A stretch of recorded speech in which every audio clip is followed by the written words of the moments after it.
Hey, what's up? This is Jay Bat, and today I'm doing a review for Batman Shadow of the Bat, issue 5. And this is released in October of 1992, so in the early 90s.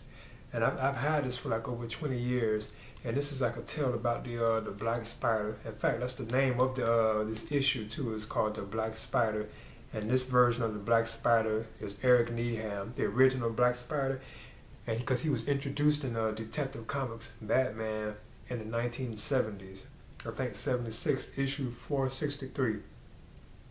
So yeah, this is like basically a tale about him, and it kind of gives like an origin to a certain extent. And there's like a major incident in here involving the character of the Black Spider. But I thought this was pretty, pretty good issue or whatever. So this would be my review for Batman Shadow of the Bat, issue 5, The Black Spider. And this is J Bat. Alright. Hey, what's up? This is J Bat. And today I'm doing a review for Batman Shadow of the Bat issue 5.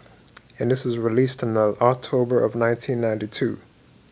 Now this issue concerns the villain, the Black Spider, who was like an enemy of Batman. And I think he debuted in Batman like the comics back in the 1970s. Now this tale, I thought it was pretty good, and the artwork for it was very excellent, and it had like the same creators from Shadow of the Bat issue 1, like the writer Alan Grant, like artist Norm Breyfogle. They had like those same, creators of the series, of Shadow of the Bat. But this tale is basically about Batman pursuing the criminal known as the Black Spider. And at the beginning of the tale, he finds like the Black Spider's note that he left behind saying what he was on a mission to do. And when Batman finds this note, he finds like a lady and a young boy dead. When Batman begins to read the note in Shadow of the Bat, issue number 5, The Black Spider, it turns out, that there's like flashbacks to Eric Needham, who is the Black Spider. You have like flashbacks to his past. Well, it's in the letters or whatever. He's telling like the story of like his past or whatever, how he became like addicted to heroin as like a young man, and he eventually ended up in the streets. And his mother had passed away. Then his father, had drifted away and started drinking a lot of like alcohol, I believe, if I'm not mistaken.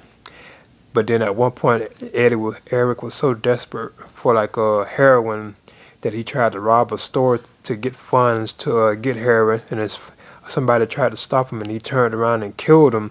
And it turns out that it was actually his father that he had killed or whatever. So I thought that was kind of interesting backstory to Eric Needham, who was the Black Spider. So eventually he becomes the Black Spider, and became like a vigilante, but he was like actually still hooked on heroin. So it turns out that the Black Spider is searching for the drug supplier who gave his lady, well, supposedly wife, Linda, who gave her the heroin that she overdosed on. And at the same time, the kid Mikey, he actually put the heroin supposedly on his cereal, which actually caused both of their deaths. She died from a drug overdose, and he died from having heroin on his cereal. So the Black Spider is pursuing the drug supplier of the heroin. So yeah, the kid Mikey, he mistaked the heroin for sugar and put it on his cereal, and that's how he had a drug overdose himself. So Black Spider is pursuing the drug supplier of the heroin, and he leaves a note behind telling Batman, about like his past and stuff like that. So I thought this was a pretty good tale. There's like a couple of things I want to touch on that quite didn't, I didn't understand, that they didn't stress enough. Like the idea that Mikey is actually an African American young boy, but at the same time, his supposedly mother, Linda, Eric Needham's wife, she's a Caucasian woman. So, she couldn't have gave birth to Mikey, but they don't really stress it that much, and I thought that kind of stood out. But I thought this was a pretty good tale, and it was interesting. It was nice getting a good look at the Black Spider. And like I mentioned before, he actually debuted in Detective Comics, Batman, issue 463.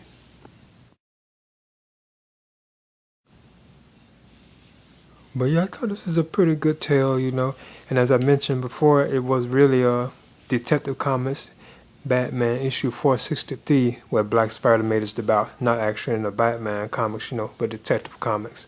But I thought the artwork was good for this tale. It had lots of action in it, and I thought it was well made, and it was kind of cool getting a good look at the Black Spider. So this is J Bat.